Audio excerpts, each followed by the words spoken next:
Usei a herança do meu marido para comprar um sítio e fugir de tudo. Então, meu filho me ligou. É para você ficar na garagem? Estou levando minha mulher, os pais dela e uns amigos para aí. Se fizer a gente passar vergonha, eu te interno. Fiquei quieta. Mas quando eles apareceram, se você já passou pela dor de ser traída por quem você mais amava, deixe seu comentário. Inscreva-se no canal e ative o sininho para não perder as próximas histórias. Meu nome é Ana. Tenho 60 anos e durante 42 deles fui casada com o amor da minha vida, Roberto. Quando ele faleceu há 6 meses, de um infarto fulminante, senti que uma parte de mim morreu junto. A casa que construímos juntos, tijolo por tijolo, sonho por sonho, virou um museu silencioso da nossa história. Cada canto guardava sua presença. A poltrona, onde ele lia jornal aos domingos, o jardim que cultivávamos juntos, até a xícara dele que eu não conseguia guardar. Passei os primeiros 3 meses apenas existindo. Acordava, olhava para o lado vazio da cama e precisava lembrar a mim mesma de respirar. Meu filho André vinha me visitar às vezes, sempre apressado, sempre com aquele olhar de pena misturado com impaciência. Mãe, a senhora precisa reagir, ele dizia, enquanto checava o celular a cada 5 minutos. Carolina, minha nora, ficava na sala, mal disfarçando o tédio. Mas a vida tem seus jeitos de nos empurrar para frente, mesmo quando a gente só quer parar.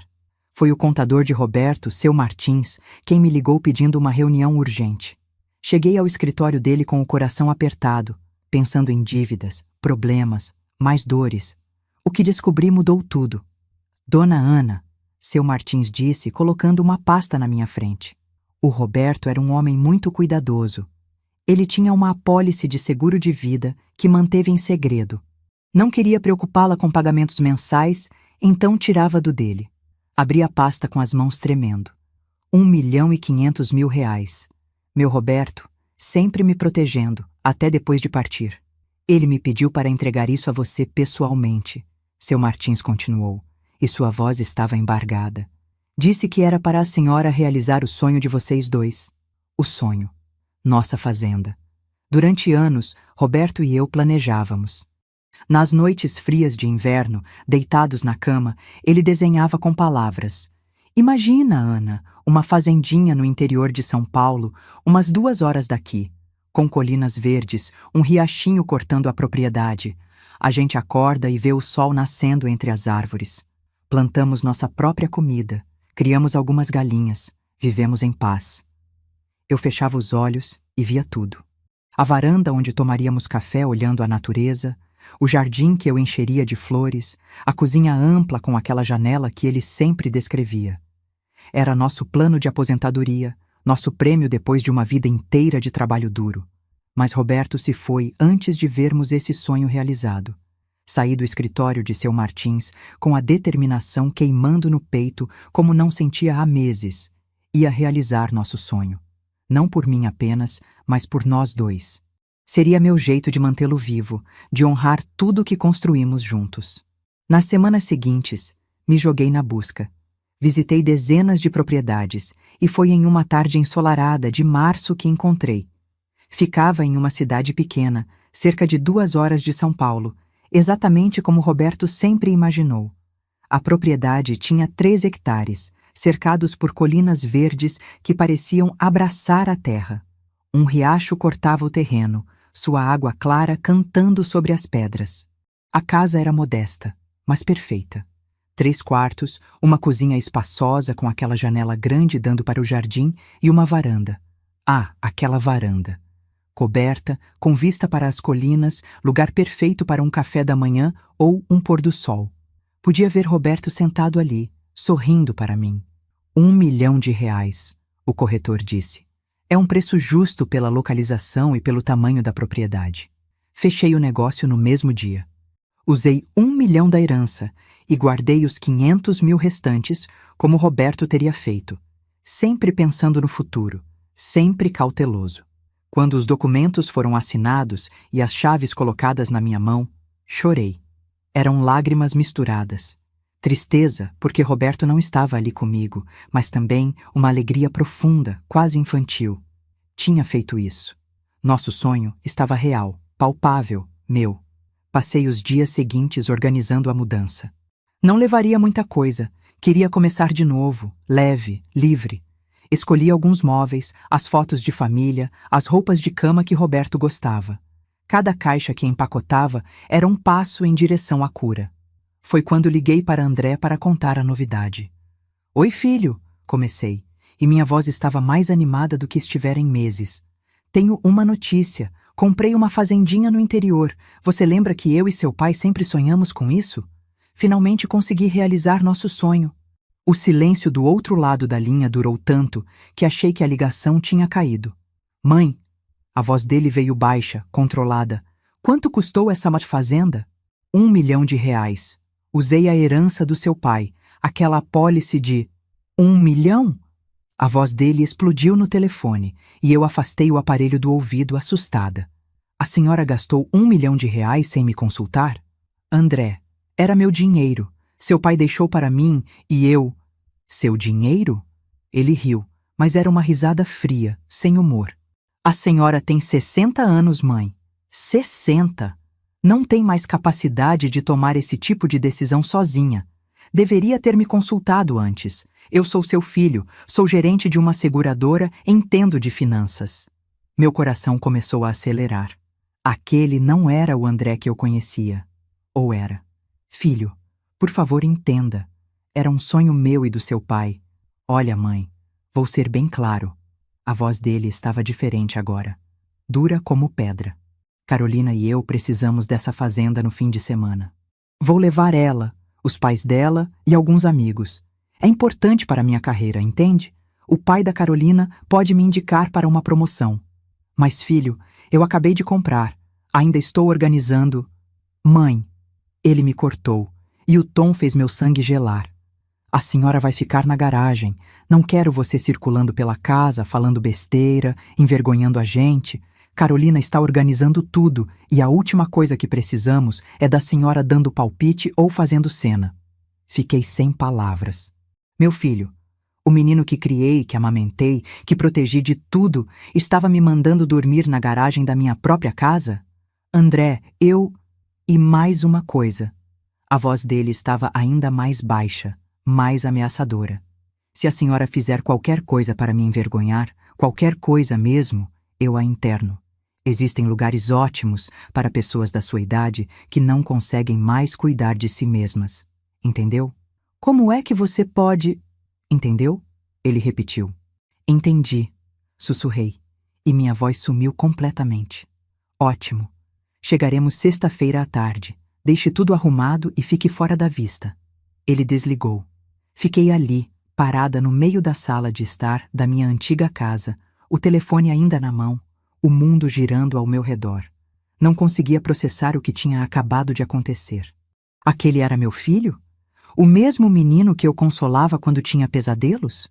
O mesmo que chorou no meu colo quando levou o primeiro fora da vida? Olhei para a foto de Roberto na estante. Ele sorria para mim, aquele sorriso que sempre me fazia sentir segura, protegida. O que eu faço? Perguntei para a foto, sabendo que não viria resposta. Mas algo dentro de mim, algo pequeno e frágil que eu pensava ter morrido junto com Roberto, começou a se mexer. Uma fagulha de raiva, de indignação. Eu tinha acabado de realizar o maior sonho da minha vida, e meu próprio filho estava me tratando como um estorvo, uma empregada, uma criança incapaz. Dormir na garagem, ficar fora da vista, não envergonhá-lo. Peguei meu celular novamente e marquei a mudança para a fazenda. Iria sim. Mas algo me dizia que esse fim de semana seria diferente de tudo que André estava planejando. A mudança foi rápida. A casa nova tinha móveis básicos deixados pelos antigos donos, então levei apenas o essencial. Cheguei na fazenda numa tarde de quinta-feira, um dia antes da chegada de André e sua comitiva. O lugar estava ainda mais bonito do que eu lembrava. O sol da tarde dourava as colinas e o som do riacho era como música. Entrei pela porta principal, minha porta principal, e respirei fundo. Cheirava a madeira, a terra, a recomeço. Passei aquela noite explorando cada canto da propriedade. A garagem onde André tinha me mandado dormir era espaçosa, sim, mas era uma garagem. Tinha um banheiro pequeno e uma janelinha alta. Era fria, úmida e cheirava a mofo. Era onde meu filho achava que eu deveria ficar. Voltei para a casa principal e entrei no quarto maior, aquele com a janela que dava para as colinas. Deitei na cama que tinha trazido, entre os lençóis que Roberto gostava, e olhei para o teto. Roberto, falei para o silêncio. Nosso filho. O que aconteceu com nosso filho? Mas mesmo enquanto fazia a pergunta, memórias começaram a surgir. André sempre foi difícil. Quando criança, tinha acessos de raiva se não conseguia o que queria. Na adolescência, mentia com facilidade impressionante. Roberto e eu tentávamos corrigir, educar, mas André era esperto. Sabia dizer o que a gente queria ouvir, mostrar remorso quando necessário, fazer promessas que nunca cumpria. É só uma fase, Roberto dizia, sempre querendo acreditar no melhor do filho. Mas agora, deitada naquela casa que meu marido nunca veria, comecei a me perguntar: e se não fosse só uma fase? E se André sempre tivesse sido assim, e nós apenas não queríamos ver? O sono custou a vir, mas quando veio, foi profundo, exausto. Acordei na sexta-feira, com o sol entrando pela janela e o canto dos pássaros. Por um momento abençoado, esqueci tudo. A morte de Roberto, a ligação de André, o medo que estava começando a sentir. Era só eu, a natureza e a paz. Então lembrei. Eles chegariam hoje à tarde. Passei a manhã limpando a casa, preparando os quartos. Minha raiva da noite anterior tinha se transformado em algo diferente. Uma determinação fria, calculada. Ia fazer o que André tinha mandado. Ia ficar quieta, fora da vista. Mas algo em mim, alguma coisa que não sabia que existia, estava acordando. Preparei a garagem também. Levei alguns cobertores, um travesseiro. Se iam me tratar como empregada, que pelo menos a empregada tivesse onde dormir. Eram 3 da tarde quando ouvi os carros chegando. Meu coração disparou. Fui até a janela do quarto e espiei por trás da cortina. 2 carros, um SUV preto, de André, e um sedã prata. Do SUV saíram André e Carolina. Ele estava de calça jeans e camisa polo, óculos de sol, todo pose. Carolina usava um vestido florido e salto alto, completamente inadequado para uma fazenda, mas ela sempre foi assim, mais preocupada em parecer bem do que em estar confortável.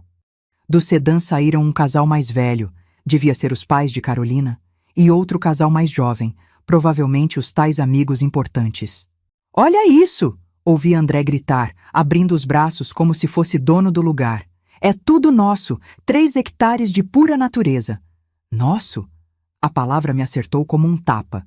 "Que maravilha, André!" a mãe de Carolina exclamou. "Você sempre teve bom gosto para investimentos." Carolina riu, aquela risada alta e falsa dela.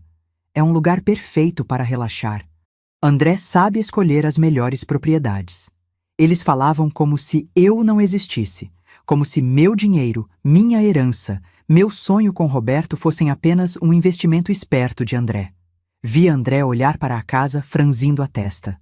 "Mãe, deve estar aqui em algum lugar", ele murmurou para Carolina. "Espero que tenha entendido o recado." "Ela entendeu", Carolina respondeu confiante. "Você foi bem claro." Sim, ele foi. Bem claro.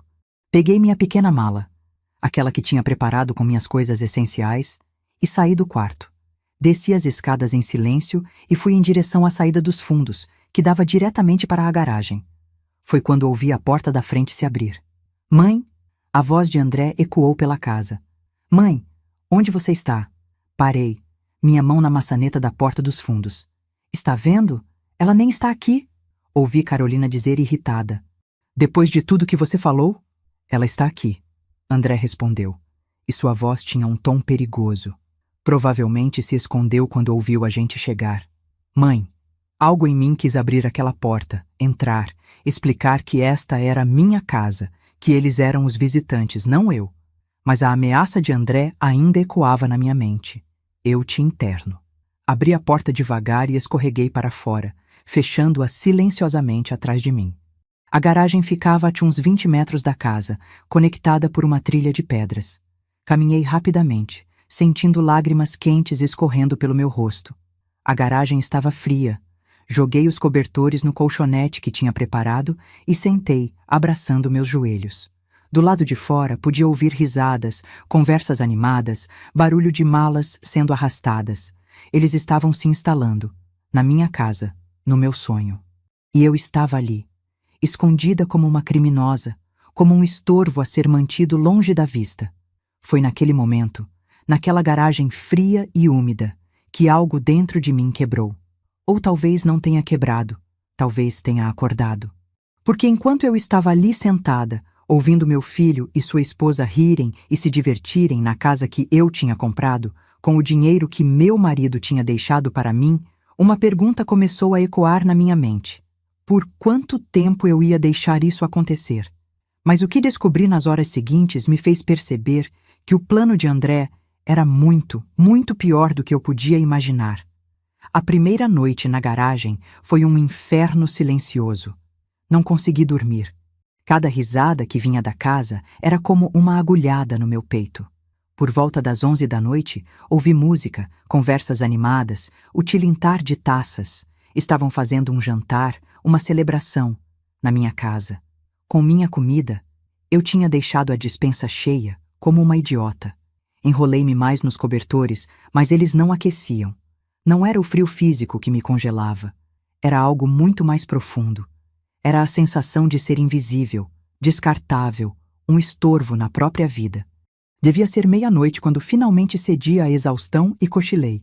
Mas foi um sono leve, cheio de pesadelos onde Roberto me chamava, onde eu tentava alcançá-lo, mas ele sumia entre as árvores da fazenda.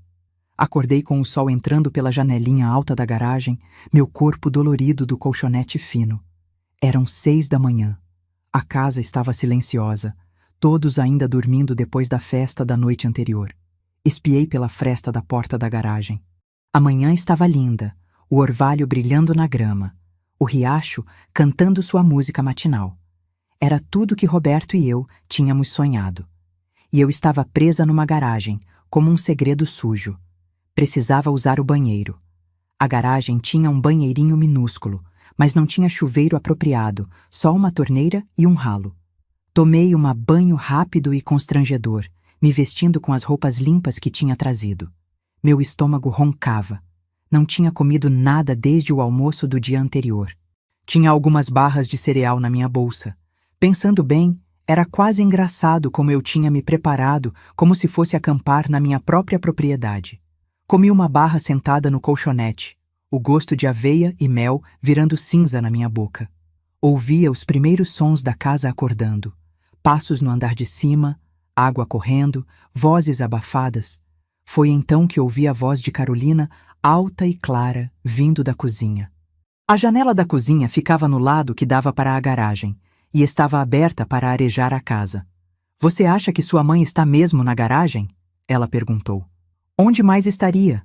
André respondeu, e ouvi o som de café sendo servido. Deixei bem claro o que esperava dela. "Você foi duro demais ontem à noite", disse uma voz que reconheci como sendo do pai de Carolina, seu Mauro. "Ela é sua mãe, André." "O senhor não entende", André respondeu, e seu tom tinha aquela paciência forçada que ele usava quando achava que estava falando com alguém menos inteligente. "Minha mãe está ficando instável, comprometida. Gastar R$1 milhão numa fazenda sem consultar ninguém? Isso é sinal de demência, seu Mauro. Estou protegendo ela de si mesma." Meu sangue gelou. Demência? Mas ela parecia tão animada quando você contou da fazenda. A mãe de Carolina, Dona Vera, interveio. Disse que era um sonho antigo dela e do Roberto. Exatamente. Carolina pulou na conversa. Um sonho, só que Roberto morreu e agora ela está vivendo numa fantasia. É triste, mas André está certo. Ela precisa de cuidados. Cuidados? O amigo de André, que mais tarde eu saberia que se chamava Rodrigo, perguntou. Tipo um asilo? Houve uma pausa. Eu estava com o ouvido colado na parede da garagem, meu coração batendo tão forte que tinha certeza de que eles podiam ouvir dali. Estamos avaliando opções, André disse cuidadosamente. Por enquanto, é melhor ela ficar quietinha, longe de decisões importantes.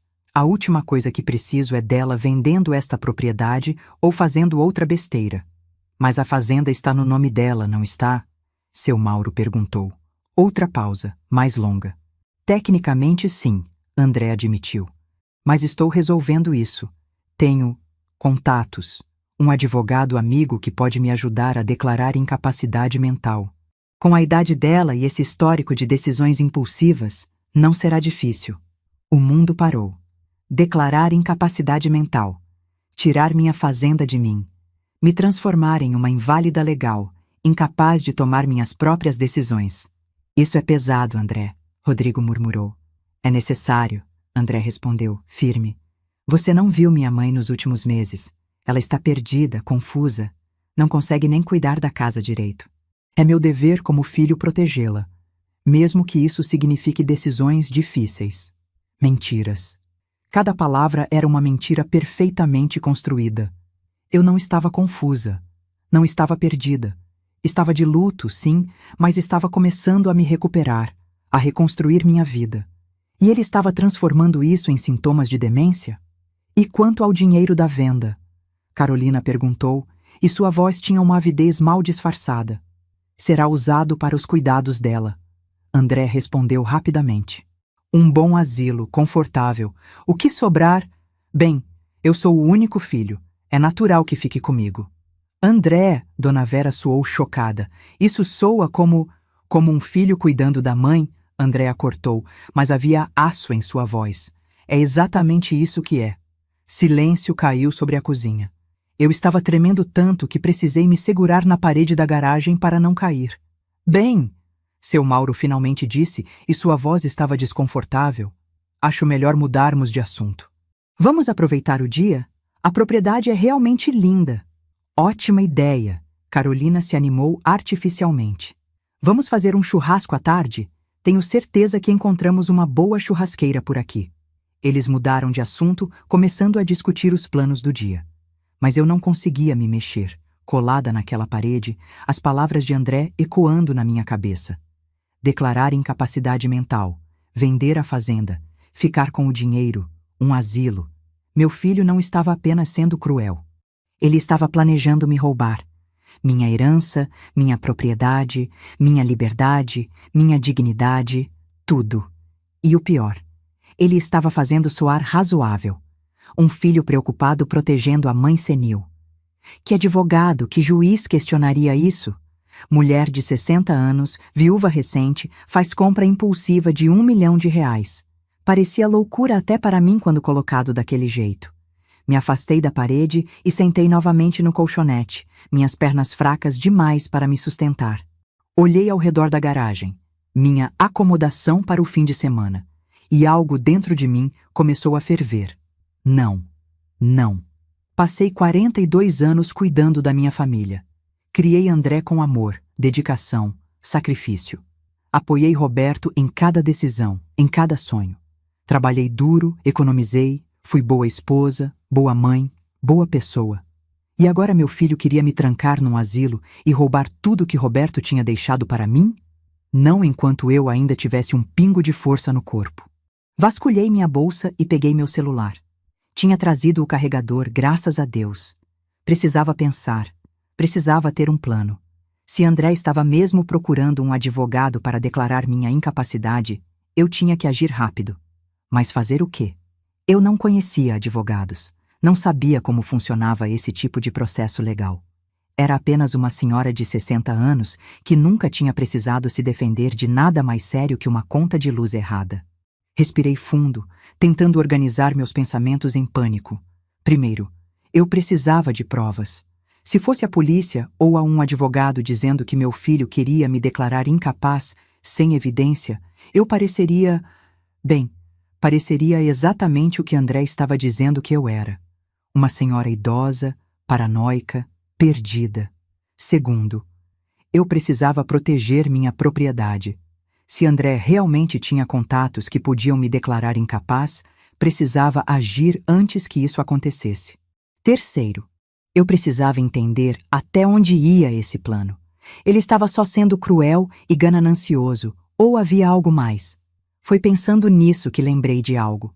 Roberto tinha um escritório em casa, um pequeno cômodo onde guardava documentos importantes.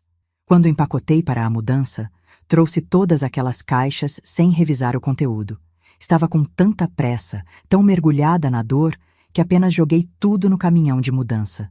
Essas caixas estavam aqui, na garagem, num canto. Eu as tinha trazido porque não sabia o que mais fazer com elas. Me levantei e fui até as caixas. Eram 5, todas etiquetadas com a letra de Roberto. Documentos pessoais, imposto de renda, bancos, seguros, confidencial. Confidencial? Eu não lembrava dessa caixa. Ou lembrava, mas nunca tinha prestado atenção. Roberto sempre cuidou da parte burocrática da nossa vida. Eu confiava nele completamente.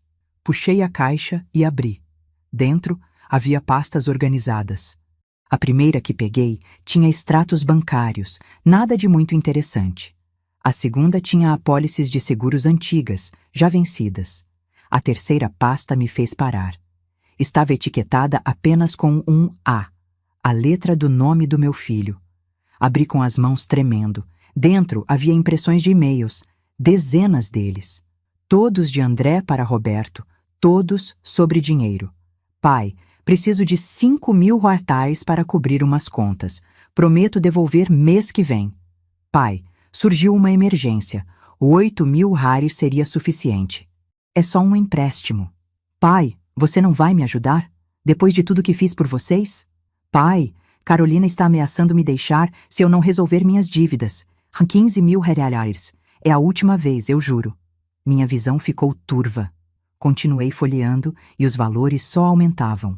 20.000 reais. 30.000 reais. Em um e-mail particularmente violento, André ameaçava Roberto. Se você não me der esse dinheiro, vou contar para a mãe sobre aquele problema no escritório. Acho que ela ficaria interessada em saber. Que problema? Que chantagem era essa? No fundo da pasta, encontrei uma folha com a letra de Roberto. Era uma lista, meticulosamente mantida. Empréstimos para André, não devolvidos. Janeiro 2018, 5.000 reais. Março 2018, 8.000 reais. Junho 2018, 15.000 reais. A lista continuava, mês após mês, ano após ano. No final, Roberto tinha feito uma soma. Total emprestado, 242.000. Total devolvido, 0 reais. 242.000 reais. Meu filho tinha extorquido 242.000 reais do pai nos últimos 5 anos. Mas havia mais. Na última página da pasta, encontrei uma carta. Não era endereçada a ninguém, mas reconheci imediatamente a letra de Roberto. Estava datada de 2 semanas antes de sua morte. Ana, se você está lendo isso, significa que parti antes de ter coragem de te contar pessoalmente. Perdoe-me por ser covarde. Nosso filho não é quem pensamos que é.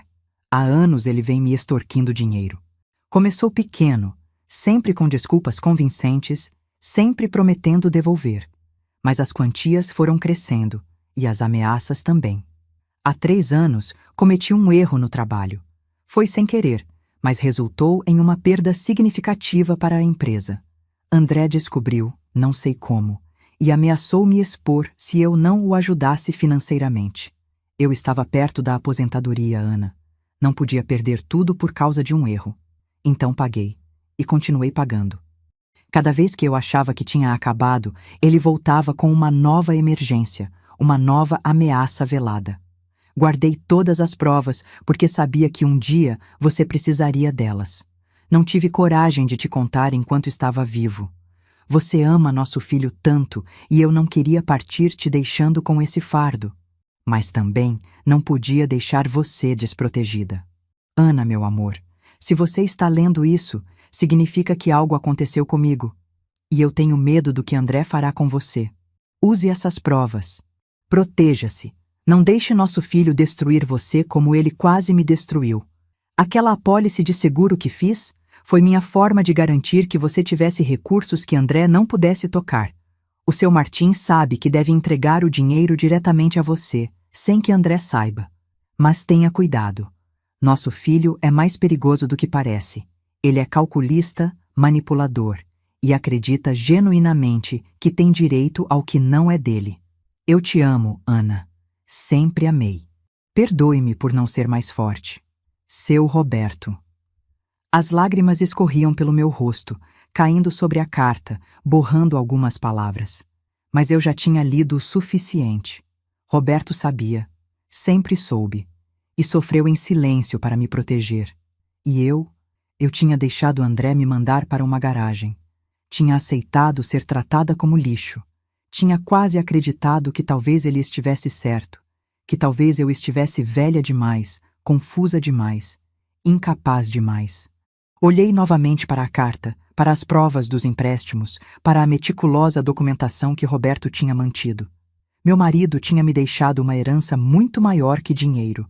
Ele tinha me deixado a verdade. E a verdade era uma arma. Ouvi passos do lado de fora da garagem. Rapidamente, guardei tudo de volta na caixa e a empurrei para o canto, cobrindo com um cobertor velho.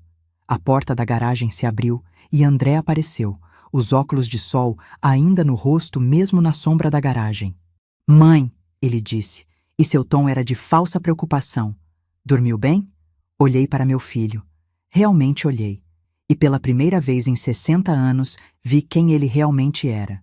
"Bem o suficiente", respondi, e minha voz saiu mais firme do que esperava. Ele franziu a testa, surpreso com meu tom. "Trouxe café da manhã para você", disse, estendendo uma sacola plástica. "E água, não queremos que passe necessidade." Peguei a sacola sem dizer nada. Dentro tinha um pão francês seco e uma garrafa de água morna, enquanto a cozinha da casa estava cheia de sucos frescos, frutas, café recém-passado. "Obrigada", forcei as palavras. André ficou ali parado, como se esperasse algo mais. Quando não veio, ele deu de ombros. "Vamos passar o dia explorando a propriedade. Fique aqui, ok? Não queremos incidentes." "Pode deixar." Ele me estudou por mais um momento, então virou e saiu, fechando a porta atrás de si. Esperei até ter certeza de que ele tinha ido embora. Então tirei a caixa confidencial de volta do esconderijo. Passei as próximas horas lendo cada documento, cada e-mail, cada evidência que Roberto tinha cuidadosamente preservado. Meu marido tinha sido metódico, preciso. Tinha datas, valores, contextos. Tinha até printado algumas conversas de WhatsApp onde André era particularmente ameaçador. Mas foi o que encontrei no fundo da caixa que me fez entender a verdadeira extensão do plano de André. Era um prospecto de um lar de repouso solar dourado. Parecia chique nas fotos, mas quando li as avaliações impressas que Roberto tinha anexado, meu sangue gelou. Negligência sistemática. Pacientes dopados o tempo todo para não darem trabalho. Roubo de pertences dos residentes. Mortes suspeitas não investigadas. E no canto da primeira página, uma anotação na letra de Roberto. André mencionou este lugar 3 vezes. Disse que resolve problemas. Preço, 8.000 mês. 8.000 reais por mês. Durante quanto tempo? Até o dinheiro da venda da fazenda acabar? Até eu, convenientemente, morrer de negligência? Meu filho não estava apenas planejando me roubar. Ele estava planejando me matar. Talvez não fisicamente, não de forma que deixasse marcas, mas me colocar naquele lugar, drogada, esquecida, roubada, negligenciada até a morte. Era assassinato do mesmo jeito. Sentei no colchonete, aquelas páginas espalhadas ao meu redor, e pela primeira vez em 6 meses, desde a morte de Roberto, não senti vontade de chorar. Senti vontade de lutar. Peguei meu celular. Ainda tinha bateria, tinha internet, o sinal era fraco, mas funcionava. Comecei a pesquisar. Advogados especializados em direito de família, processos de interdição e como contestá-los, meus direitos como proprietária, como fazer uma denúncia de abuso financeiro contra idosos. Horas se passaram. Lá fora, ouvia o grupo de André rindo, curtindo o churrasco, aproveitando minha propriedade como se fosse deles. Mas eu não sentia mais raiva. Ou talvez sentisse, mas era uma raiva fria, focada, produtiva.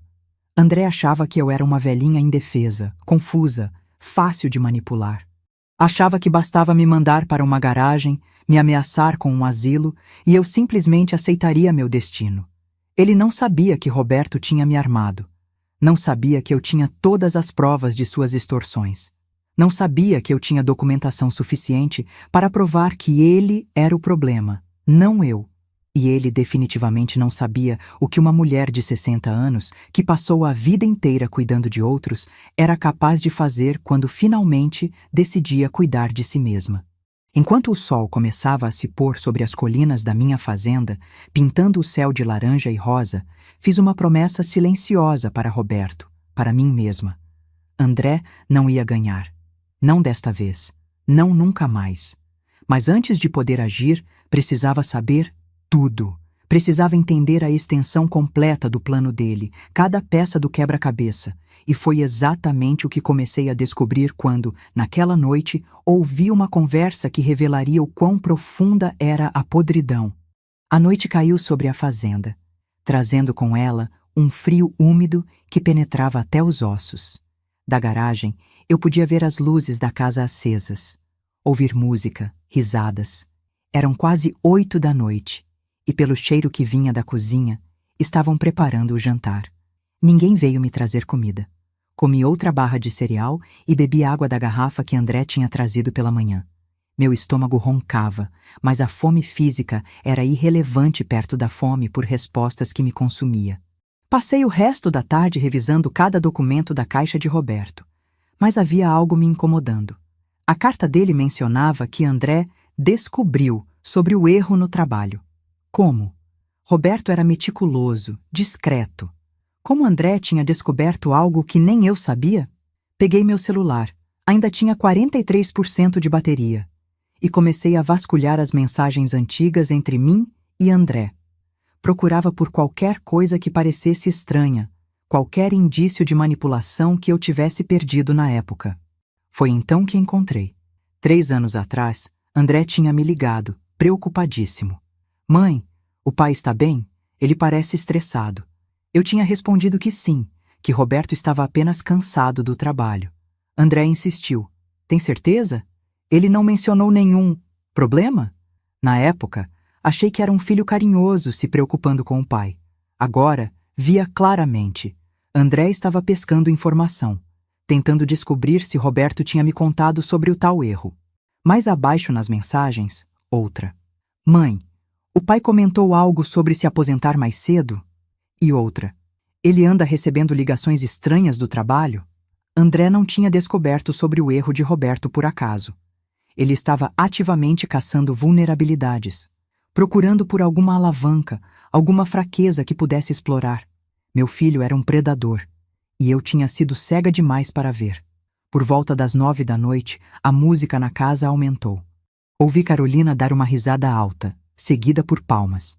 Devia estar animada com a bebida. Aproveitei o barulho para me aproximar da casa. A garagem tinha uma porta lateral que dava para os fundos da propriedade.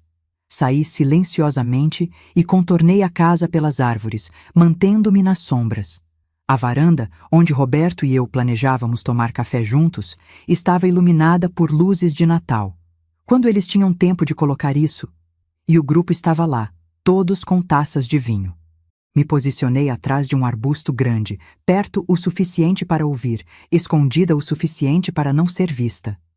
Um brinde, ouvi seu Mauro dizer, levantando sua taça. A esta propriedade maravilhosa e ao jovem empreendedor que teve a visão de adquiri-la. Ao André, todos repetiram. Minha propriedade, meu dinheiro, minha visão. E estava sendo brindada como se fosse conquista dele. Ah, seu Mauro, André disse com falsa modéstia. Foi só uma questão de estar no lugar certo na hora certa. A propriedade estava subvalorizada, e eu vi o potencial. Subvalorizada? Rodrigo, o amigo, perguntou. Você falou que pagou quanto mesmo? Houve uma pausa breve. 800 mil, André respondeu. 800? Eu tinha pagado 1 milhão. Ótimo negócio, seu Mauro assobiou. Com um pouco de trabalho, pode facilmente valer 1,5. Esse é o plano. Carolina se juntou e sua voz estava arrastada pela bebida. Vender e usar o lucro para... bem, para outros investimentos. E sua mãe? Perguntou Dona Vera, a mãe de Carolina. Sua voz tinha um tom de desconforto. Ela ficará onde quando vocês venderem? Já conversamos sobre isso, mãe, Carolina respondeu, irritada. A Denana vai para um lugar onde pode receber cuidados apropriados. É o melhor para ela. Mas ela não parece precisar de cuidados, Dona Vera insistiu. Quando a conheci no aniversário de André, ela estava perfeitamente lúcida. Isso foi há 2 anos. André interviu rapidamente. Ela deteriorou muito depois da morte do meu pai. É triste, mas é a realidade. Mentiras. Cada palavra era uma mentira tão natural que até eu teria acreditado se não soubesse a verdade. Quando vocês planejam fazer essa transição? Seu Mauro perguntou. Em breve, André respondeu. Meu advogado está preparando a papelada. Questão de semanas. Semanas. Eu tinha semanas antes de perder tudo. Parece rápido, Rodrigo observou, e havia algo em seu tom que não conseguia identificar. Suspeitade? Preocupação? Quanto mais rápido, melhor, Carolina disse. Para o bem de todos, principalmente da Ana. Não é gentil deixá-la neste estado de confusão. Ela parecia confusa esta manhã, André concordou. Quando tentei explicar os planos do dia, ela mal me respondia. Só ficou olhando para mim com aquela expressão vaga. Eu não tinha ficado vaga. Tinha ficado horrorizada, descobrindo que meu filho estava planejando me roubar. Mas claro que ele interpretaria meu choque como confusão senil. Mesmo assim, Dona Vera continuou, e eu comecei a gostar da mulher. Me parece muito repentino. Não seria melhor dar mais tempo? Consultar outros médicos? Ela ao menos sabe destes planos? Mãe, por favor, Carolina cortou, sua voz agora claramente irritada. André sabe o que é melhor para a própria mãe. Você não a conhece, não viu o que nós vimos. Só acho que... Chega! Carolina bateu a taça na mesa, fazendo todos pularem. Desculpe, mas estou cansada de ser questionada. André está fazendo o que precisa ser feito. É difícil, é doloroso, mas é necessário. Ou você acha que deixaríamos uma senhora de 60 anos morar sozinha numa fazenda no meio do nada? O silêncio que se seguiu foi pesado. Tem razão, seu Mauro finalmente disse, mas sua voz não tinha muita convicção. Desculpe-nos, André. É um assunto delicado. Eu entendo, André respondeu, e consegui ver seu sorriso charmoso mesmo de onde estava. Vocês se importam, e isso é bonito. Mas confiem em mim. É o melhor para minha mãe. Mudando de assunto, Rodrigo interveio, claramente desconfortável. Vocês viram aquele riacho? É lindo. Pensei que poderíamos pescar amanhã. A conversa derivou para tópicos mais leves, mas eu já tinha ouvido o suficiente. Recuei para as sombras e voltei para a garagem, meu coração batendo forte. André estava mentindo sobre o preço da fazenda. Por quê? Para impressionar o sogro? Ou havia algo mais? E ele tinha um advogado preparando papelada. Semanas. Talvez dias. Precisava agir mais rápido do que pensava. De volta à garagem, voltei às caixas de Roberto. Tinha que haver mais, algo que eu estava perdendo. Abri a caixa marcada seguros e comecei a revisar cada documento. Foi quando encontrei uma apólice de seguro antiga, do tempo em que André era criança, seguro de vida familiar padrão. Mas grampeado a ela, havia uma correspondência entre Roberto e o corretor de seguros, datada de 1 ano atrás. Senhor Roberto, conforme solicitado, cancelei a apólice de seguro de vida do seu filho, André Silva, que o listava como beneficiário. Entendo que esta foi uma decisão difícil, mas como discutimos, dadas as circunstâncias, era prudente. O senhor agora é o único beneficiário da apólice de vida da senhora Ana, conforme sua instrução. No caso improvável de algo acontecer com ela antes do senhor, os fundos irão para a instituição beneficente que indicou. Espero que nunca precise usar estas apólices. Força nestes tempos difíceis. Meu sangue gelou. Roberto tinha removido André como beneficiário. Tinha feito questão que, se algo acontecesse comigo, André não recebesse nada. Por que Roberto faria isso? A não ser que ele achasse que André poderia me fazer mal. Com as mãos tremendo, vasculhei mais. No fundo da caixa, encontrei um envelope amarelo, selado. Estava endereçado a mim, com a letra de Roberto. Para Ana. Abrir apenas em emergência. Esta era uma emergência. Rasguei o envelope. Dentro havia outra carta e um pendrive. Ana. Se você está abrindo isso, as coisas chegaram onde eu temia que chegariam. No pendrive, há gravações. Há 6 meses, comecei a desconfiar que André estava planejando algo além das extorsões. Ele começou a fazer perguntas sobre você, sua saúde mental, se você estava tomando algum remédio, se eu achava que você conseguiria viver sozinha se algo acontecesse comigo. Coloquei um gravador no telefone do escritório. Consegui capturar 3 ligações onde André discute com alguém, não consegui identificar, sobre como acelerar o processo e garantir o acesso aos fundos. Ana, nosso filho está planejando algo terrível. Não tenho provas concretas do que, mas meu instinto grita que você está em perigo. Use estas gravações. Vá à polícia. Procure um advogado. Não confie em André, não importa o que ele diga. E Ana, tome cuidado com o que você come ou bebe quando estiver perto dele. Eu sei que soa paranoico, mas apenas tome cuidado, por favor. Seu Roberto, que sempre te amará. Minha visão ficou embaçada. Roberto tinha morrido tentando me proteger. Até seus últimos momentos, estava pensando em mim, me guardando, me armando para uma guerra que eu nem sabia que estava lutando. Procurei meu laptop na minha bagagem. Tinha trazido pensando que poderia usá-lo para entretenimento durante a visita de André. Liguei e inseri o pendrive. Havia 3 arquivos de áudio, todos datados do ano anterior. Abri o primeiro com as mãos tremendo. A qualidade não era ótima. Roberto claramente tinha usado algum gravador caseiro, mas era audível. A voz de André. Não pode demorar muito mais. Ele tem 65 anos, não é imortal. Voz desconhecida. Estas coisas levam tempo. Não pode parecer suspeito. André. E o plano B? Voz desconhecida. Possível, mas mais arriscado. Precisaríamos de acesso regular. André. Eu posso conseguir isso. Quanto tempo depois da administração? Voz desconhecida. Depende da dosagem. Pode ser dias, pode ser semanas. Sintomas começariam a aparecer gradualmente. Confusão, perda de memória, desorientação. Perfeito para o que você precisa. Meu estômago revirou. Eles estavam falando sobre drogar alguém. Sobre mim? Não, espera. Roberto ainda estava vivo quando isso foi gravado. Eles estavam falando sobre Roberto. Passei para a 2ª gravação, meu coração batendo tão forte que achei que fosse explodir. André. Não funcionou, ele está bem demais, alerta demais. Voz desconhecida. Eu avisei que não era garantido. O corpo dele pode ter resistência. André. Então que seja. Vou ter que esperar a natureza seguir seu curso. Mas quando for a vez dela, não pode haver erros, entendeu? Ela é mais velha, mais frágil. Será mais fácil. Ela. Eu. Meu filho tinha tentado drogar o pai. E quando não funcionou, decidiu esperar ele morrer naturalmente para então vir atrás de mim. A 3ª gravação era mais recente. Apenas 3 meses antes da morte de Roberto. André. Ele está me enrolando com o dinheiro. Acho que desconfiou. Voz desconhecida.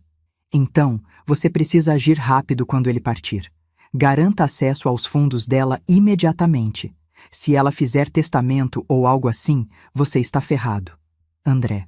Ela não é esperta o suficiente para isso. Sempre deixou meu pai cuidar de tudo. Quando ele se for, ela vai estar perdida, vulnerável. Será fácil convencê-la a assinar o que eu precisar. Voz desconhecida. E se ela resistir? André. Então usamos o remédio.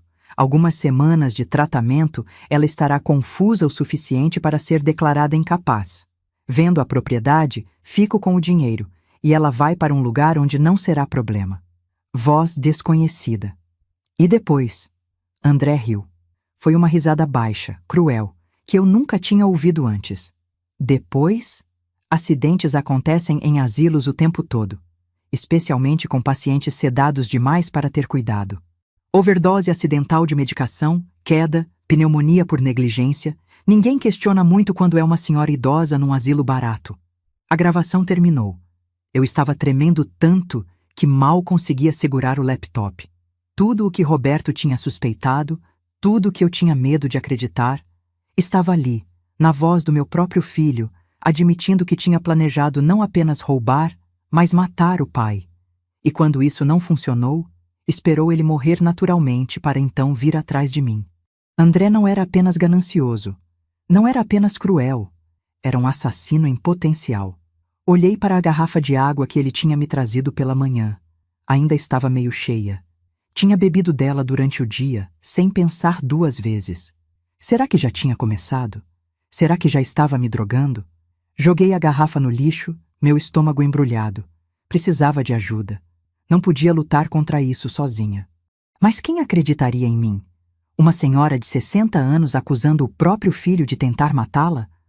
Com gravações de qualidade duvidosa que podiam ter sido editadas? Precisava de mais.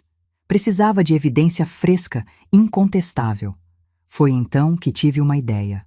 Se André e Carolina estavam realmente planejando me drogar, precisariam trazer os remédios. E se estavam planejando fazer isso durante este fim de semana, para me fazer parecer confusa na frente dos sogros e amigos, então os remédios já deviam estar aqui. Esperei até a música na casa silenciar, até as luzes começarem a se apagar. Devia ser meia-noite. Dei mais meia hora, só para garantir que todos estivessem dormindo. Então, armada apenas com meu celular como lanterna e uma coragem que eu não sabia possuir, saí da garagem. A casa estava escura e silenciosa. A porta dos fundos, aquela da cozinha, estava destrancada. Afinal, quem trancariam as portas no meio do nada, longe de tudo? Entrei silenciosamente. A cozinha ainda cheirava a churrasco e vinho. Havia louça na pia. Claro, ninguém tinha se preocupado em limpar. Passei pela cozinha em direção aos quartos. Precisava encontrar o quarto onde André e Carolina estavam dormindo. Subir as escadas era arriscado. A madeira velha poderia ranger. Mas não tinha escolha. Cada degrau era uma agonia. Eu me movia em câmera lenta, testando cada tábua antes de colocar meu peso. Lembrei de todas as vezes que fiz isso quando André era bebê, e eu não queria acordá-lo. A ironia da situação não passou despercebida. No andar de cima, havia 3 portas. 2 estavam abertas. Consegui ver os sogros de André em uma, e Rodrigo com sua esposa na outra. A terceira porta estava fechada. André e Carolina. Coloquei o ouvido na porta. Roncos suaves, bem drogados pelo vinho, provavelmente. A maçaneta girou silenciosamente. Entrei. O quarto estava escuro. Apenas a luz da lua entrando pela janela. Podia ver as formas de André e Carolina na cama, completamente adormecidos. Sobre a cômoda, vi a mala de viagem deles, ainda parcialmente desfeita. Me aproximei, cada passo medido, controlado. Abri a mala. Roupas, produtos de higiene, os óculos de sol caros de Carolina e, no fundo, uma nécessaire. Abri. Produtos de beleza, remédios comuns, ibuprofeno, antiácido e uma caixinha sem rótulo. Peguei a caixinha. Dentro havia um frasco de comprimidos. Não tinha etiqueta da farmácia, nenhuma indicação do que era. Apenas comprimidos brancos pequenos. Usei meu celular para tirar fotos. Do frasco, dos comprimidos, de tudo. Foi quando ouvi. André? Carolina estava se mexendo na cama. Congelei. Que horas são? Ela murmurou, ainda meio dormindo. 4 da manhã, vai dormir. André respondeu, igualmente sonolento. Eu estava a 3 metros deles, com um frasco de medicação suspeita na mão, no quarto deles, no meio da noite. Se me vissem, não haveria explicação plausível. Tá quente, Carolina reclamou, se virando. Seu movimento fez a cama ranger. André resmungou algo e eu vi sua mão se mover em direção ao abajur. Ele ia acender a luz. Me movi por puro instinto. 3 passos rápidos e silenciosos até a porta, então me joguei para trás dela, ficando entre a porta e a parede, escondida. A luz acendeu. Por que você acendeu? Carolina reclamou. Achei que tinha ouvido algo. Meu coração estava batendo tão alto que tinha certeza de que eles podiam ouvir. É uma casa velha, Carolina resmungou. Faz barulho. Acho que sim. Silêncio. Eu mal ousava respirar. Anda, apaga e vem dormir. A luz apagou. Ouvi André se acomodar de novo na cama. Esperei. 5 minutos. 10. Até os roncos voltarem. Então, com o frasco ainda na mão, saí do quarto. Descer as escadas foi ainda mais difícil. Minhas pernas tremiam, meu coração ainda disparado da quase descoberta. Mas consegui. De volta à garagem, colapsase no colchonete, o frasco de comprimidos na minha mão tremendo. Tinha evidência, tinha gravações, tinha documentação financeira, tinha tudo o que precisava para destruir os planos de André. Mas agora precisava de algo mais. Precisava de testemunhas. Precisava que os sogros dele, os amigos dele, vissem quem ele realmente era. Porque não bastava me proteger. Não bastava sobreviver. André precisava ser exposto. Precisava enfrentar consequências. Precisava pagar pelo que fez com Roberto, pelo que tentou fazer comigo. E eu tinha exatamente 1 dia e meio para arquitetar como fazer isso acontecer. Enquanto os primeiros raios de sol começavam a pintar o céu, liguei meu celular e comecei a pesquisar.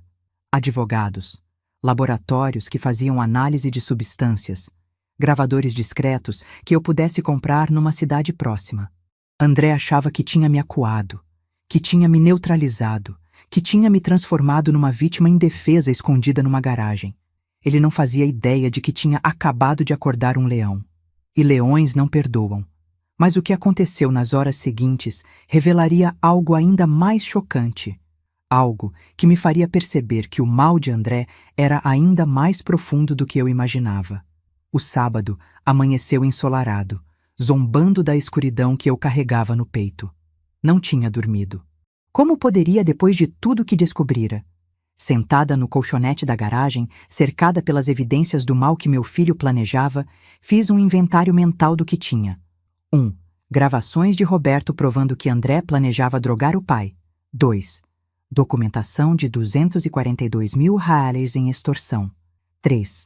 Um frasco de comprimidos suspeitos. 4. Fotos de tudo. 5. A carta de Roberto. Mas eu também sabia que isso não seria suficiente. Gravações antigas podiam ser questionadas. Extorsão era difícil de provar se Roberto não tinha feito denúncia em vida. E o frasco de comprimidos? André poderia alegar que era para Carolina que eu tinha roubado, que estava paranoica. Precisava dele confessando. Agora, com testemunhas. Eram 6 da manhã quando ouvi passos se aproximando da garagem. Me levantei rapidamente, escondendo tudo embaixo dos cobertores. A porta se abriu. Era André, com uma sacola na mão. "Bom dia, mãe", ele disse, entrando sem pedir licença. "Trouxe café da manhã." Olhei para ele. Realmente olhei. Mesmo sabendo o que sabia, era difícil conciliar este homem, com seu sorriso matinal e gestos aparentemente carinhosos, com o monstro das gravações. "Obrigada", consegui dizer. Ele colocou a sacola na única mesinha que havia na garagem. Trouxe pão de queijo quentinho, suco de laranja, até um pedaço de bolo. A Carolina fez ontem à noite. Por que ele estava sendo gentil? Será que... Olhei para a comida. Será que já começou? Será que já estava drogada?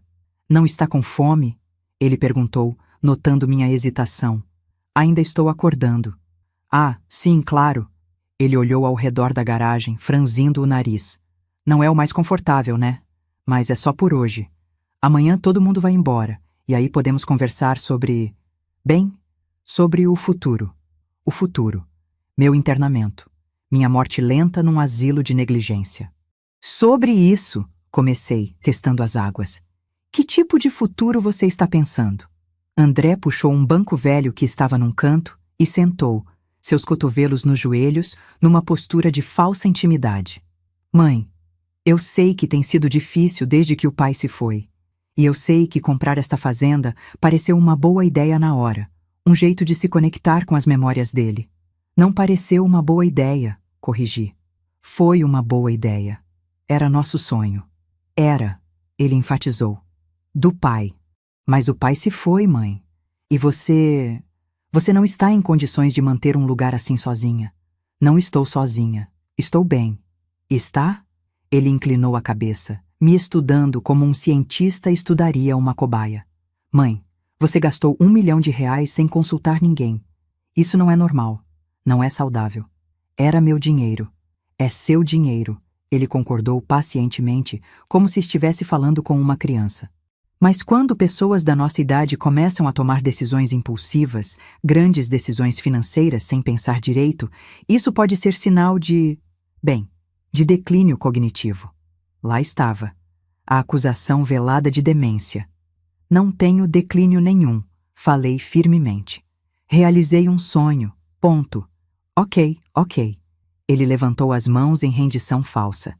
Não vamos discutir isso agora. O importante é que estou aqui para te ajudar. Tenho contatos, mãe. Lugares onde você pode ficar, receber cuidados apropriados. Você quer me internar, cortei. Não era pergunta. Ele pausou, então suspirou. Não é internamento. São comunidades de repouso, lugares bonitos, com pessoas da sua idade, atividades, enfermeiros 24 horas. Você ficaria bem cuidada. Enquanto você vende minha fazenda e fica com o dinheiro. O ar entre nós mudou. Vi algo passar pelos olhos dele. Raiva, talvez, ou frustração por eu não estar seguindo o script que ele tinha preparado. É sobre isso? Ele perguntou, e sua voz tinha um tom ferido. Você acha que eu quero o seu dinheiro? Quero. Mãe. Ele se levantou, passou a mão pelo cabelo. Você me ofende. Sou seu filho. Estou tentando te proteger e você me acusa de... De quê? De querer te roubar?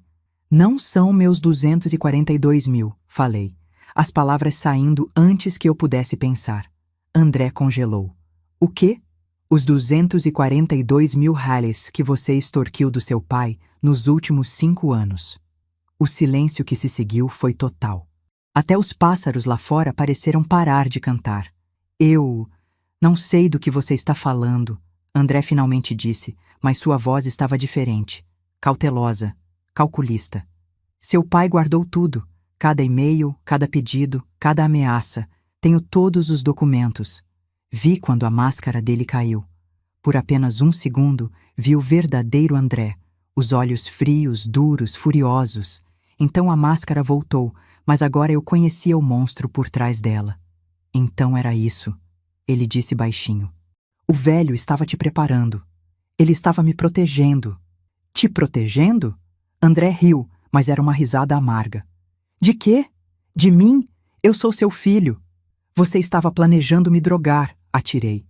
Assim como tentou drogar seu pai. Dessa vez, a pausa foi ainda mais longa. Quando André falou, sua voz estava perigosamente baixa. Você não sabe do que está falando. Tenho as gravações. Gravações? Ele deu um passo na minha direção e instintivamente recuei. Que gravações? Você e seu cúmplice, discutindo como drogar seu pai. Como, quando não funcionou, decidiram esperar ele morrer para virem atrás de mim. André me encarou por um longo momento. Então, surpreendentemente, sorriu. Você está blefando.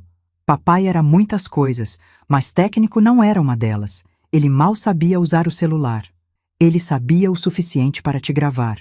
Mesmo que essas gravações existam, André disse, andando lentamente ao meu redor como um predador.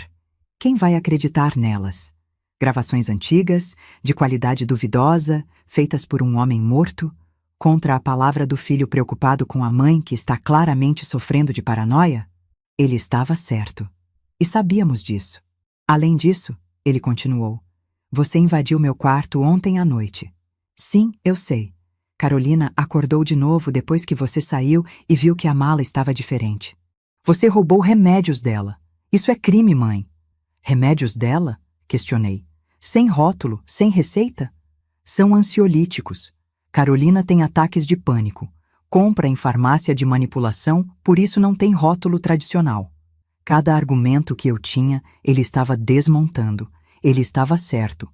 Quem acreditaria em mim? Escuta, André disse, sua voz voltando ao tom razoável. Você claramente não está bem. Estas acusações, esta paranoia, roubar remédios no meio da noite. São sintomas, mãe, sintomas de uma mente em declínio. Não estou doente. Não está, ele concordou. Ainda. Mas vai ficar se não deixar eu te ajudar. Foi a forma como ele disse isso. Não se não aceitar ajuda, mas se não deixar eu te ajudar, que me fez entender. Era uma ameaça. O que você está dizendo? Forcei a pergunta. Estou dizendo que tenho amigos, mãe. Um deles é médico. Pode vir aqui, fazer uma avaliação e atestar que você não está em condições de tomar decisões por si mesma. Seria muito simples, rápido. E então eu poderia legalmente assumir o controle dos seus bens para protegê-los, para proteger você. Você não pode fazer isso. Posso sim. E vou, se você não colaborar. Colaborar como? Ele sorriu. Janta com a gente hoje à noite. Haja como uma mãe normal, uma senhora agradável. Não faça cenas, não faça acusações malucas. Só se comporte. E segunda-feira, vamos juntos conversar com meu advogado. Assinar alguns papéis. Papéis que garantem que você vai ser bem cuidada e que eu posso tomar decisões em seu nome quando necessário. Você quer que eu assine minha liberdade. Quero que você facilite as coisas. Para nós dois. E se eu recusar? André se inclinou, seu rosto muito perto do meu. Então o médico vem amanhã. E não será uma conversa amigável. Será uma avaliação formal. Com Carolina e os pais dela como testemunhas de como você tem agido estranhamente. Como invadiu nosso quarto, roubou remédios, fez acusações infundadas, como está claramente não conseguindo distinguir realidade de fantasia. Ele estava me prendendo em um jogo. Se eu recusasse, ele me declarava incapaz à força.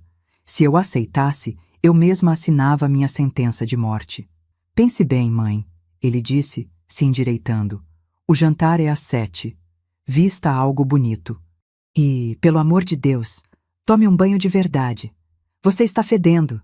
Ele saiu, fechando a porta da garagem atrás de si. Fiquei ali parada, tremendo. Não de medo, de raiva. André tinha coberto todas as saídas. Ou parecia ter coberto. Mas ele cometeu um erro crucial. Ele tinha me dado até às 7 da noite. E eram apenas 8 da manhã. 11 horas. Eu tinha 11 horas para virar esse jogo. Peguei meu celular. Primeira ligação. Para o laboratório que tinha pesquisado na noite anterior, que fazia análise de substâncias emergenciais. Preciso que um técnico venha até minha propriedade. É urgente. Pago o dobro. Segunda ligação. Para um advogado especializado em direito do idoso que tinha encontrado online com excelentes avaliações. Preciso de você aqui, hoje. Não posso ir até você. Pagarei seus honorários e deslocamento. Terceira ligação. Para uma loja de eletrônicos na cidade mais próxima. Vocês fazem entrega? Preciso de um gravador digital. Pequeno, discreto, que grave em HD. Quanto mais caro, melhor. Gastei 5.000 reais nessas 3 ligações. Mas dinheiro era irrelevante agora. Minha vida estava em jogo. O técnico do laboratório chegou primeiro, lá pelas 10 da manhã. Um homem jovem, eficiente, que não fez perguntas quando expliquei que precisava saber o que havia nos comprimidos. Posso fazer uma análise rápida aqui mesmo com meu kit, ele disse. Resultado em 1 hora. Laudo completo em 24 horas, mas você terá o básico hoje. Perfeito. Enquanto ele trabalhava, a entrega da loja de eletrônicos chegou.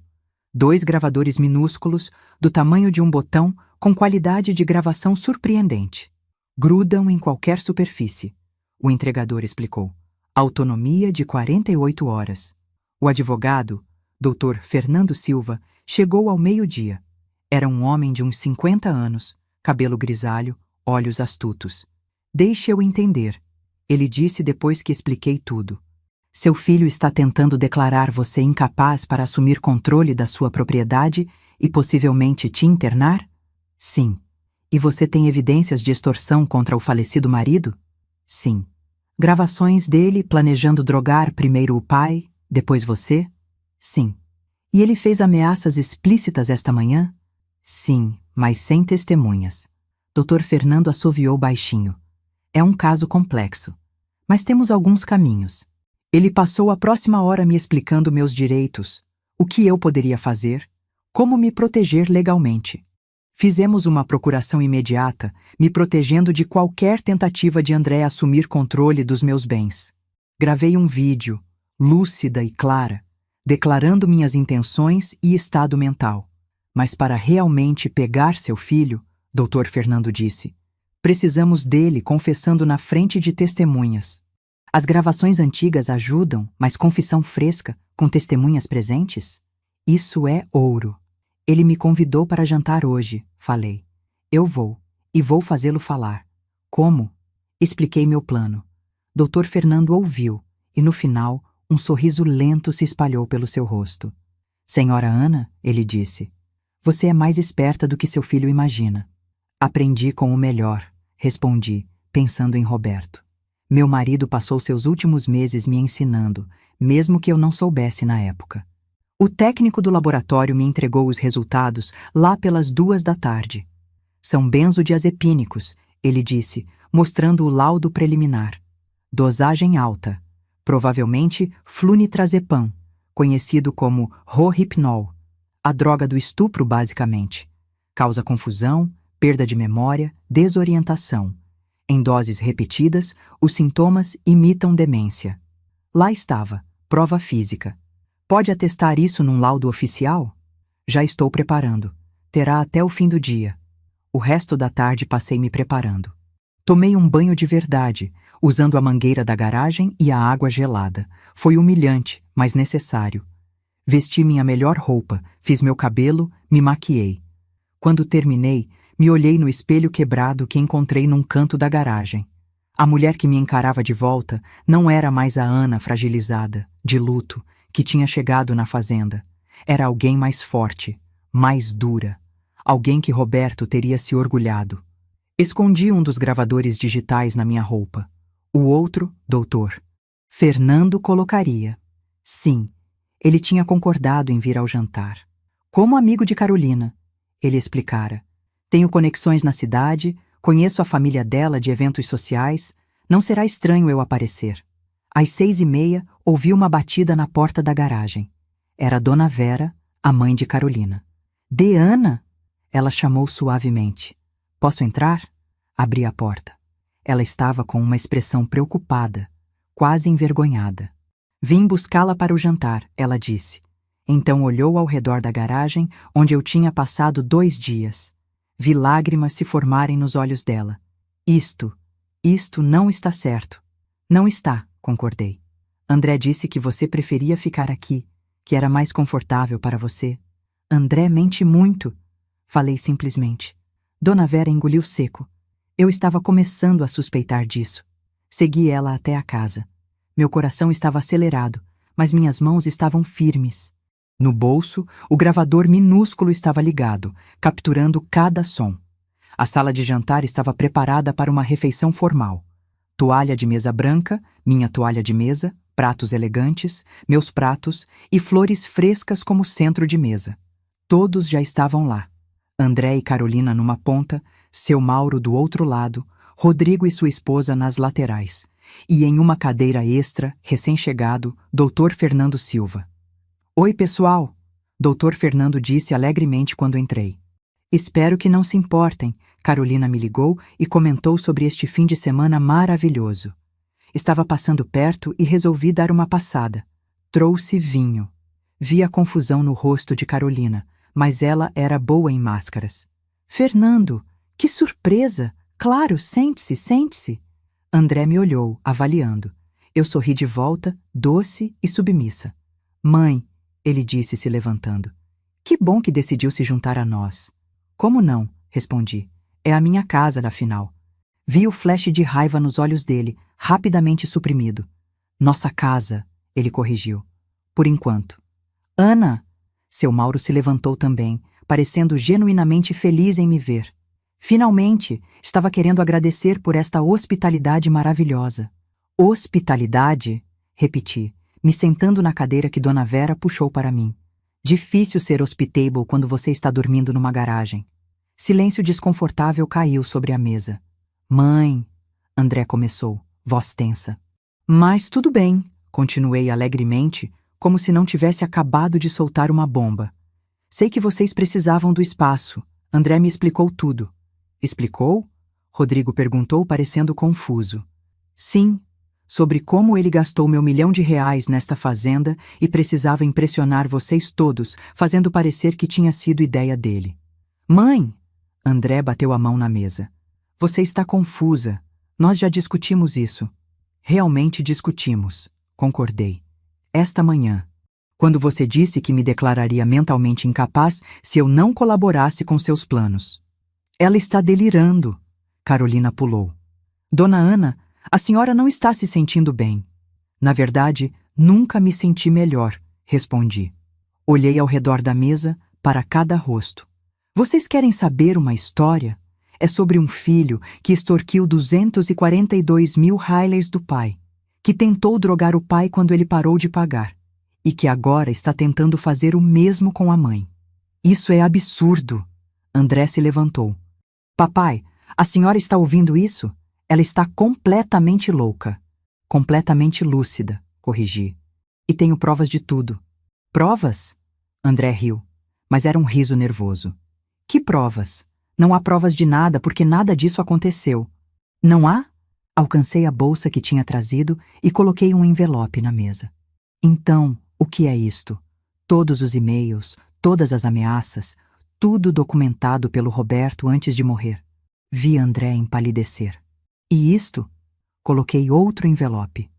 Gravações do Roberto, de você e seu amigo, discutindo como drogar pessoas, como causar confusão mental, como, quando não funcionou com seu pai, decidiram que eu seria mais fácil. Estas gravações poderiam ser de qualquer coisa. André tentou, mas sua voz estava falhando. Poderiam ser editadas, manipuladas. Poderiam, concordei.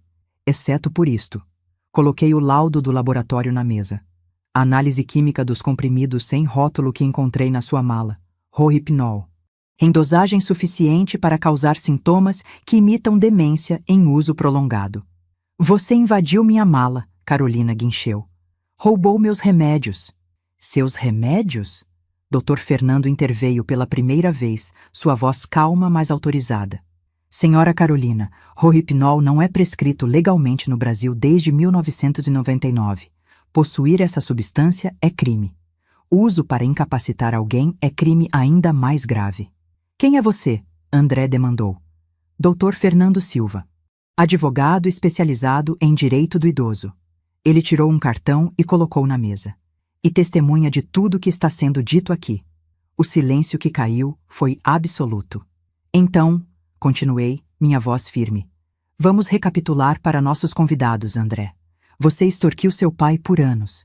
Tentou drogá-lo quando ele recusou continuar pagando. Quando ele morreu, naturalmente e felizmente para você, decidiu fazer o mesmo comigo.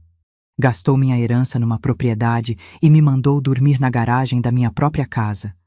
Planejou me drogar para me fazer parecer confusa, então me declarar incapaz, vender minha propriedade e me trancar num asilo de 5ª categoria até eu, convenientemente, morrer. Olhei ao redor da mesa. Seu Mauro estava branco. Dona Vera chorava silenciosamente. Rodrigo e sua esposa estavam boquiabertos. É mentira, André sussurrou. Tudo mentira. Prove, desafiei. Prove que é mentira. As gravações, os documentos, o laudo químico, tudo está aqui. E o Dr. Silva pode atestar que estou em perfeitas condições mentais. Posso e atesto, Dr. Fernando confirmou. Passei a tarde com a senhora Ana. Ela é perfeitamente lúcida, orientada, capaz. Qualquer tentativa de declará-la incapaz seria fraudulenta e criminosa. André olhou ao redor da mesa, procurando por aliados, por alguém que acreditasse nele. Mas todos estavam olhando para ele com horror, nojo ou descrença. Carolina, ele virou para a esposa, diga a eles, diga que não é verdade. Mas Carolina estava olhando para os documentos na mesa, para o laudo do laboratório, e eu vi quando ela entendeu. O jogo tinha acabado. Ela começou, então parou. Olhou para André, então para os pais. Eu não sabia que era tão sério. Carolina! André praticamente gritou. Não sabia. Ela repetiu mais alto, desesperada. Você disse que eram só ansiolíticos. Disse que era para ajudá-la a dormir. E lá estava. A primeira rachadura. A primeira traição. Você está mentindo. André sussurrou. E havia terror em seus olhos agora. Estou protegendo a mim mesma. Carolina respondeu. Virou para os pais. Mamãe, papai, eu juro que não sabia sobre a extorsão, sobre os planos. André disse que a Deana estava doente, que precisava de ajuda, eu só... Cale a boca! André rugiu, e pela primeira vez, todos viram o monstro real. Você está nisso comigo? Não se atreva a... Nisso o quê, exatamente? Dr. Fernando perguntou calmamente. No plano de drogar sua mãe? De declará-la incapaz fraudulentamente? De roubar sua propriedade? André se virou para mim, e o que vi em seus olhos me fez gelar, ódio puro, desmascarado. Você devia ter ficado quieta, ele disse baixinho. Devia ter aceitado o asilo. Seria mais fácil para todo mundo. Seria mais fácil para você, quer dizer. Sim, ele gritou, socando a mesa e fazendo todos pularem. Sim, seria mais fácil para mim. Você acha que foi fácil? Crescer sendo o filho perfeito, fazendo tudo certo, e ainda assim nunca sendo o suficiente? Nunca tendo o suficiente? Nós te demos tudo. Vocês me deram o básico, ele cuspiu.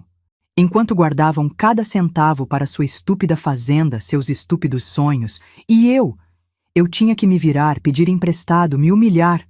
Você nunca pediu emprestado, falei calmamente. Você extorquiu, ameaçou, manipulou.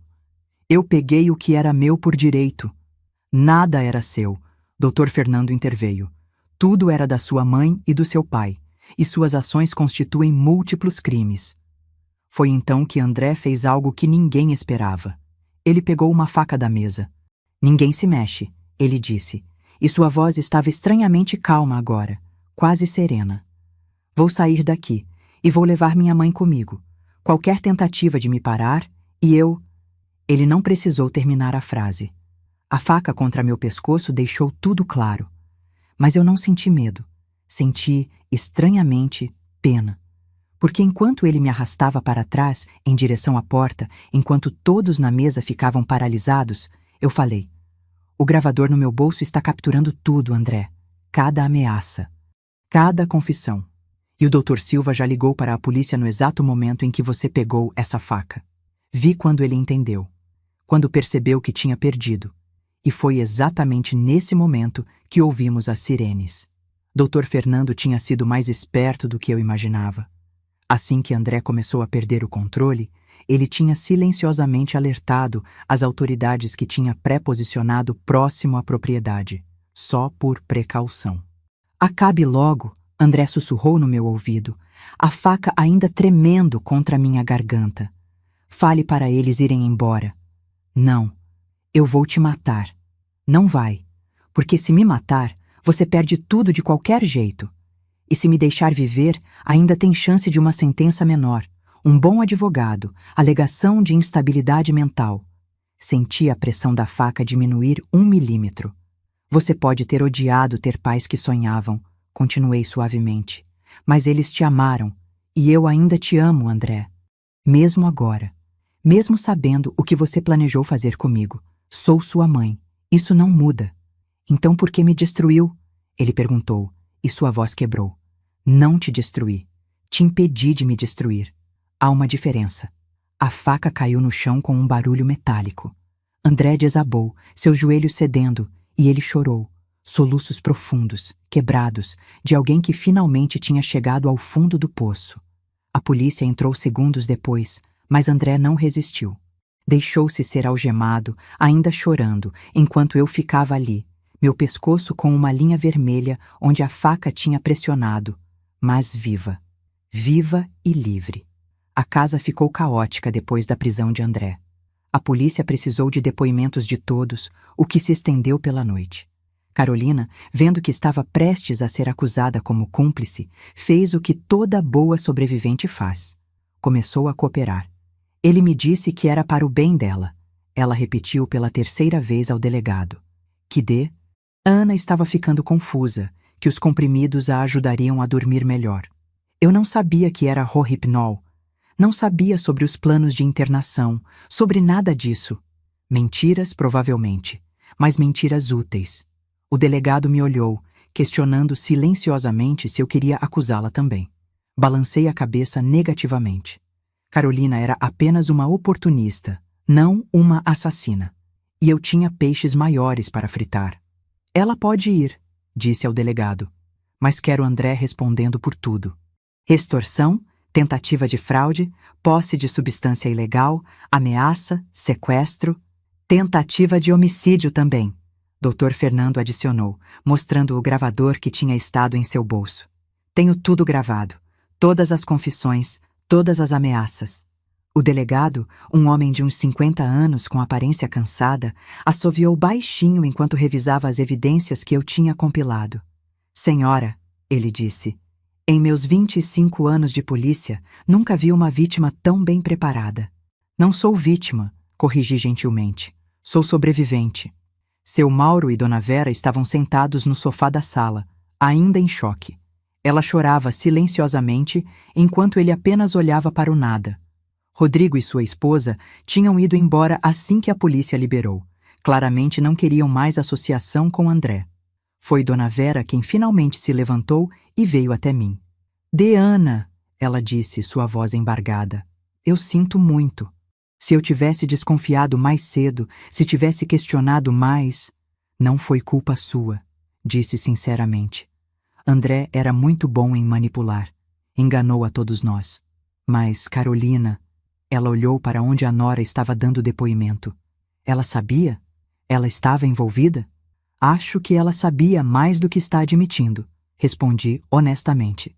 Mas não o suficiente para ser cúmplice total. Ela é apenas omissa. Vou pedir o divórcio em nome dela, seu Mauro disse de repente, sua primeira palavras em 1 hora. Amanhã mesmo. Minha filha não vai ficar ligada a um criminoso. Era engraçado como, há apenas algumas horas, eles estavam brindando André como um empreendedor visionário. Agora, mal podiam esperar para cortar todos os laços. Mas eu não os culpava. Autopreservação é um instinto humano básico. Eram quase 2 da manhã quando a polícia finalmente terminou e levou André. Ele não olhou para mim quando saiu. Manteve a cabeça baixa, os ombros curvados, algemado como o criminoso que era. Todos os outros foram embora logo depois. Carolina com os pais, que claramente queriam distância de toda aquela situação o mais rápido possível. A casa, que horas atrás estava cheia de risadas e conversas, ficou silenciosa. Dr. Fernando foi o último a sair. Tem certeza que ficará bem sozinha? Ele perguntou na porta. Pela primeira vez em semanas, respondi. Tenho certeza absoluta. Ele sorriu. Você é uma mulher notável, Deana. Seu marido escolheu bem ao deixá-la tão bem preparada. Roberto sempre foi cuidadoso. Amanhã começaremos o processo legal formal, ele continuou, voltando ao modo profissional. Vou pedir uma ordem de restrição permanente contra André, caso ele seja solto sob fiança. Também vamos processar pela extorsão ao seu marido, pela tentativa de fraude, por tudo. Ele vai passar um bom tempo na prisão. Obrigada, Dr. Fernando. Não precisa agradecer. É meu trabalho. Ele pausou na porta. E Deana? Aquela coisa sobre o asilo, o solar dourado. Vou dar uma dica para o Ministério Público. Um lugar daqueles não deveria existir. Depois que ele saiu, caminhei pela casa, minha casa, pela primeira vez como sua verdadeira dona. Não mais uma intrusa escondida, não mais uma vítima sendo manipulada. Era minha. Fui até a varanda, aquela varanda onde Roberto e eu planejávamos tomar café juntos. Sentei na cadeira de balanço que estava ali e olhei para as colinas sob a luz da lua. Conseguimos, amor, falei para a noite. Nosso sonho está seguro. E eu estou segura. O vento soprou suavemente, balançando as árvores, e por um momento, juro que senti Roberto ali comigo. Não de forma sobrenatural ou mística, apenas a certeza profunda de que ele estaria orgulhoso. Não dormi naquela noite. Não por medo ou estresse, mas porque estava ocupada. Tinha muito a fazer. Primeiro, mudei todas as fechaduras da casa. Chamei um chaveiro 24 horas da cidade mais próxima e paguei uma fortuna para ele vir imediatamente. Nenhuma chave de André funcionaria mais. Segundo, revisei todos os documentos da fazenda, garantindo que tudo estava em ordem, que não havia nenhuma brecha legal que André pudesse explorar de dentro da prisão. Terceiro, e mais importante, comecei a planejar o futuro. Porque esta fazenda, este sonho, não podia ser apenas sobre mim. Roberto tinha me deixado não apenas proteção, mas propósito. E eu ia honrar isso. Quando o sol nasceu, pintando as colinas de dourado e rosa, eu estava na cozinha, tomando café e fazendo listas. Listas de reformas necessárias, de quartos que poderiam ser convertidos, de organizações que eu poderia contatar. Porque se André achava que ia me trancar num asilo, Ele não sabia que tinha me dado a ideia perfeita. Só que ao contrário. Eu ia transformar esta fazenda num refúgio, mas não para criminosos lucrarem com negligência. Para mulheres como eu, idosas, viúvas, que tinham sido abusadas por familiares, que precisavam de um lugar seguro para reconstruir suas vidas. As semanas seguintes foram um turbilhão de atividade legal e burocrática. André foi formalmente acusado de múltiplos crimes. A lista era longa. Extorsão, pelos 242. 0000 roubados de Roberto. Tentativa de fraude para declarar incapacidade mental, posse de substância controlada ilegal, sequestro, quando me segurou com a faca, ameaça e mais uma dúzia de outras acusações menores. Seu advogado tentou alegar que era um mal-entendido familiar, que André estava genuinamente preocupado com a saúde mental da mãe. Mas as gravações eram claras demais, as evidências muito sólidas. Não havia como distorcer a verdade desta vez. A audiência de fiança foi particularmente satisfatória. O juiz, uma mulher de uns 60 anos, curiosamente perto da minha idade, leu todas as acusações, ouviu os argumentos, então olhou André diretamente nos olhos. Senhor Silva, ela disse, sua voz fria como gelo. Em meus 20 anos no judiciário, raramente vi um caso tão calculado de abuso familiar. Fiança negada. O senhor permanecerá detido até o julgamento. Vi André fechar os olhos, derrotado. Carolina, que estava na plateia do tribunal, saiu antes do final da audiência. Soube depois que ela tinha mesmo entrado com divórcio, alegando que foi enganada sobre o caráter do marido.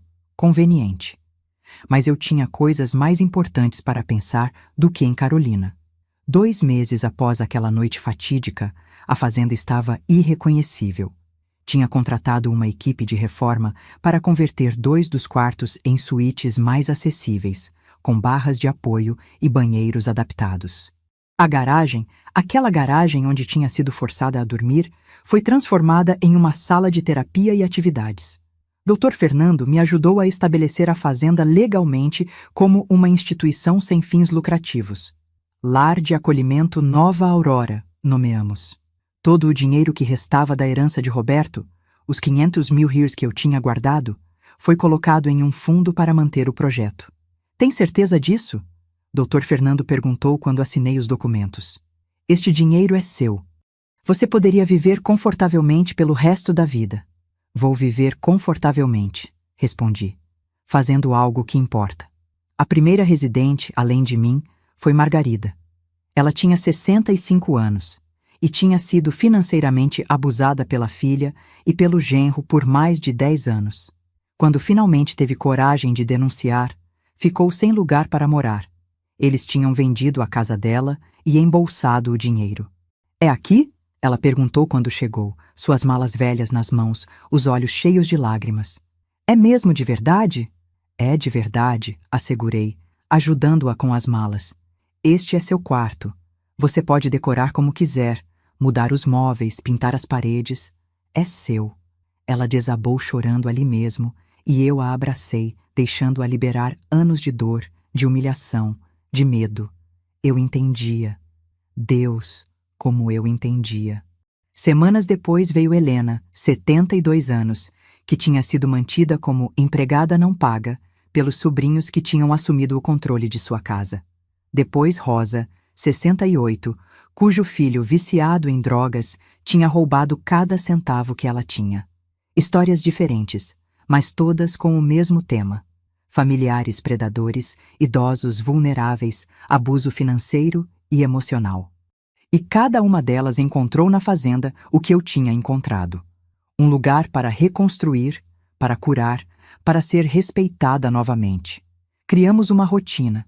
Cafés da manhã na varanda, aquela varanda que Roberto tanto sonhou, onde conversávamos sobre tudo e nada. Tardes cuidando do jardim que comecei a cultivar. Tomates, alface, ervas aromáticas. Noites assistindo filmes na sala ou apenas sentadas no silêncio confortável de quem entende a dor uma da outra sem precisar falar. Não era um asilo. Era uma família. A família que escolhemos, não a que nos foi imposta. O julgamento de André foi marcado para 6 meses após sua prisão. Dr. Fernando me manteve informada de cada desenvolvimento do caso. O promotor está pedindo 15 anos. Ele me disse em uma das nossas reuniões semanais. Com as evidências que temos, é bem provável que consigam. 15 anos, repeti, tentando processar. Meu filho passaria 15 anos na prisão. Você está pensando em pedir clemência? Doutor. Fernando perguntou gentilmente, conhecendo-me bem o suficiente agora para ler meus pensamentos. Não, respondi depois de uma longa pausa. Não estou. Não é vingança, entende? É justiça e é proteção para mim e para qualquer outro idoso que ele pudesse tentar vitimar no futuro. Você tem um coração maior do que ele merece, Dr. Fernando observou. Não tenho coração grande. Tenho apenas uma compreensão clara do que precisa ser feito. Na semana do julgamento, as outras residentes se ofereceram para ir comigo ao tribunal.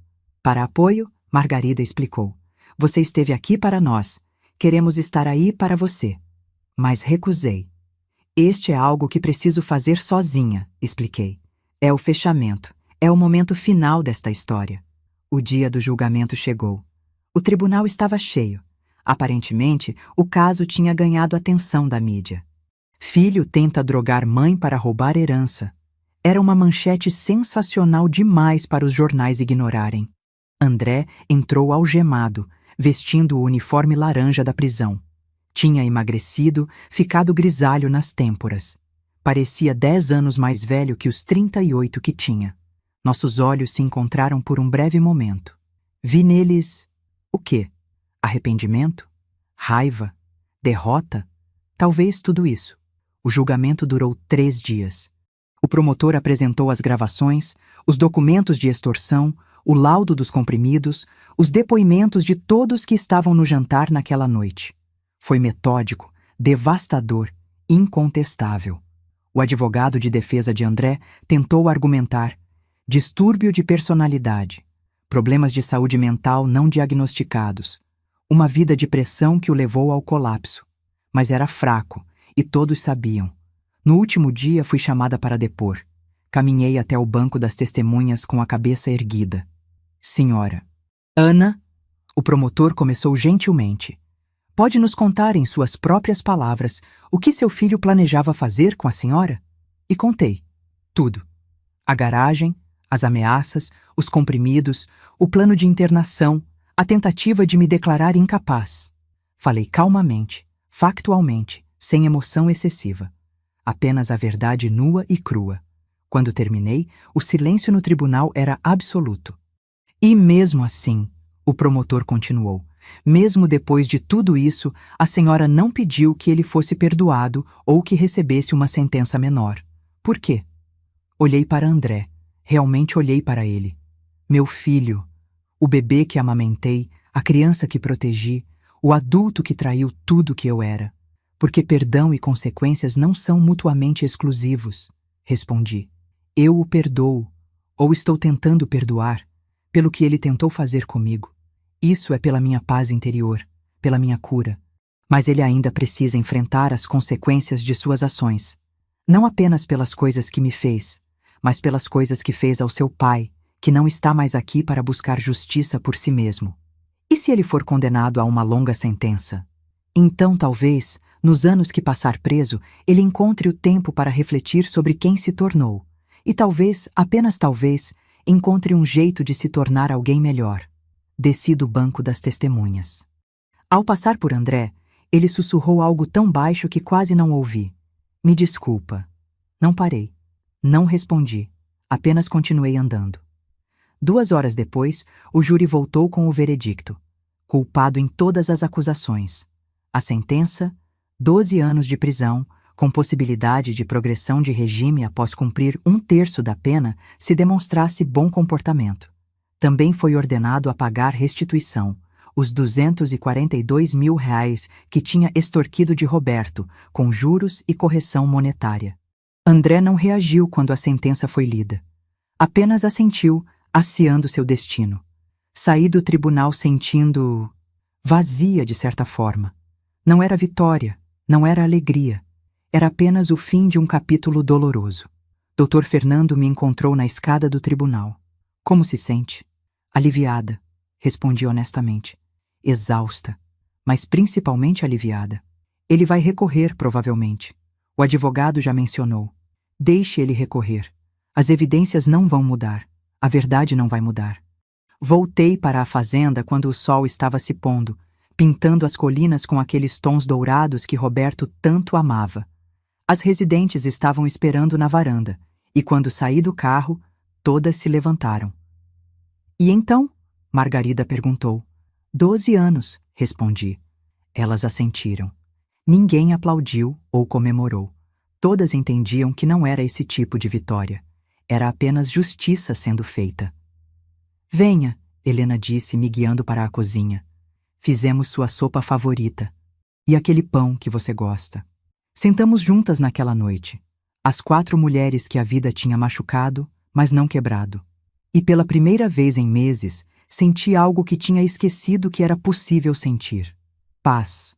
2 anos se passaram desde aquela noite fatídica. 2 anos desde que expus André. Desde que minha vida mudou completamente.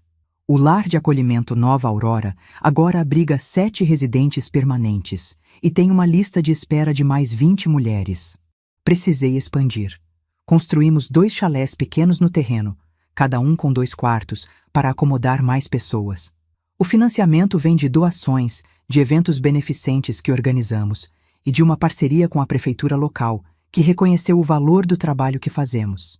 Dr. Fernando, que virou um amigo próximo além de advogado, nos ajuda a manter tudo legal e funcionando. Margarida agora cuida do galinheiro que construímos. Temos 15 galinhas e um galo prepotente chamado Roberto, em homenagem ao meu marido. Ela diz que cuidar dos animais a ajudou a curar algo dentro dela que estava quebrado há anos. Helena descobriu talento para a jardinagem. Nosso jardim agora é exuberante, cheio de vegetais e flores.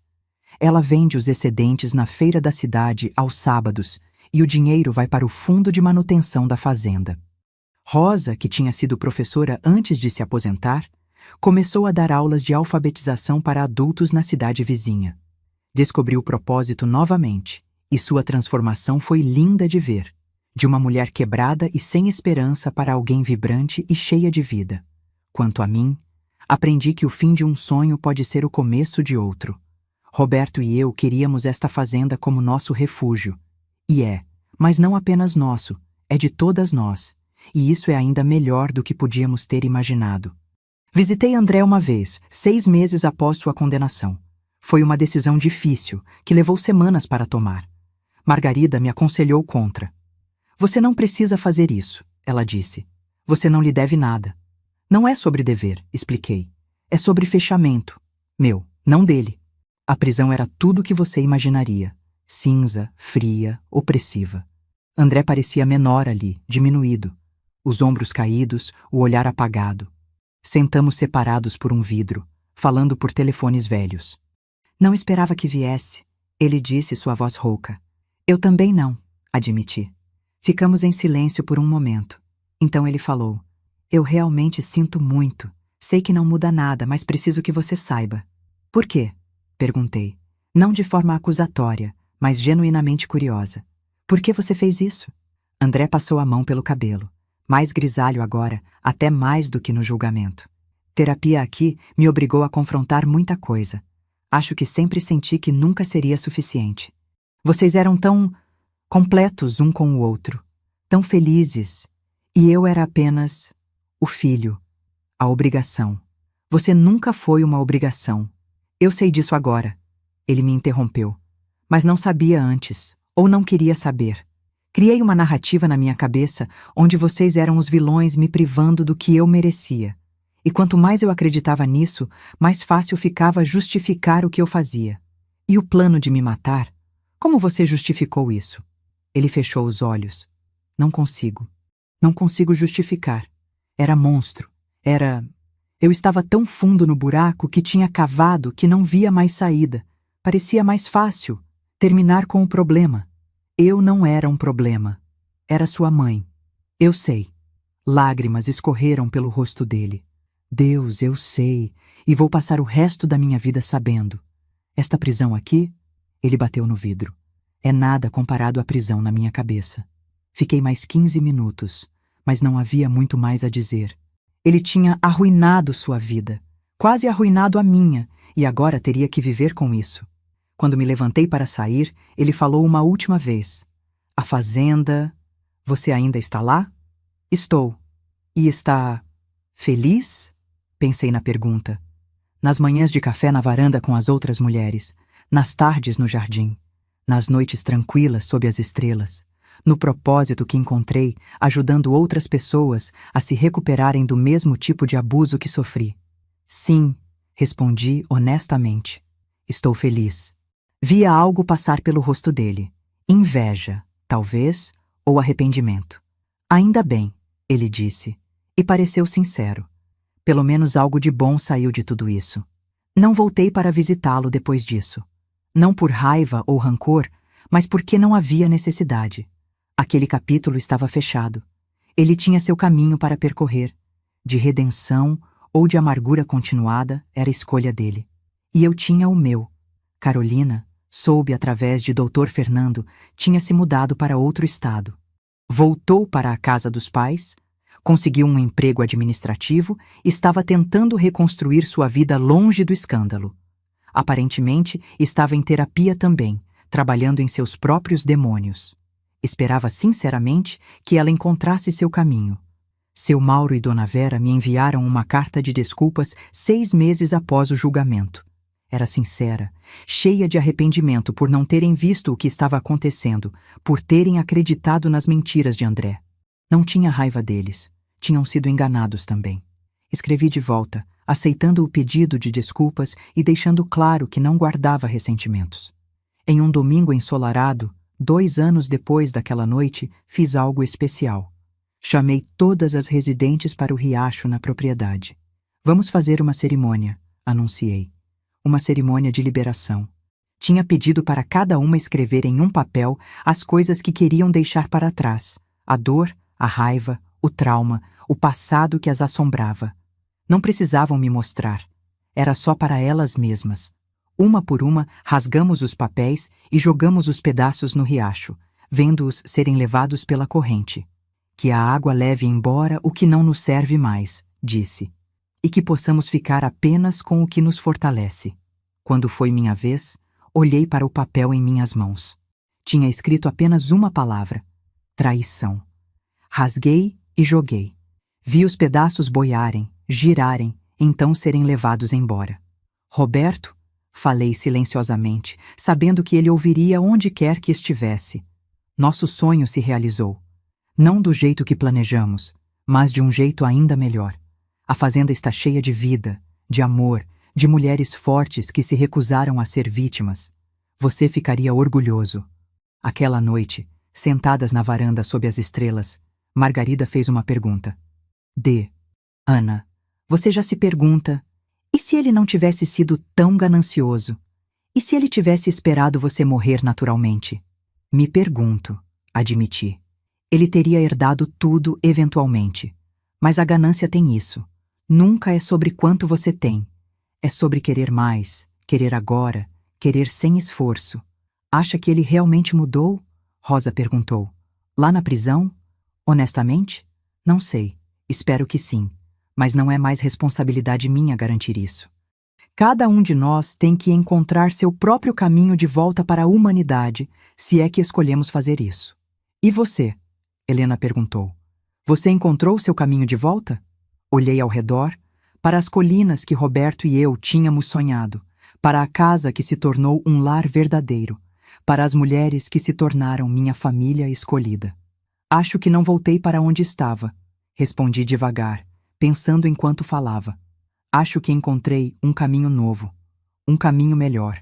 Para onde esse caminho leva? Margarida perguntou. Sorri. Para onde precisar levar? Temos quartos vazios ainda, mais mulheres que precisam de ajuda. Temos um jardim para expandir, planos para uma oficina de artesanato, talvez até algumas cabras se Helena conseguir me convencer.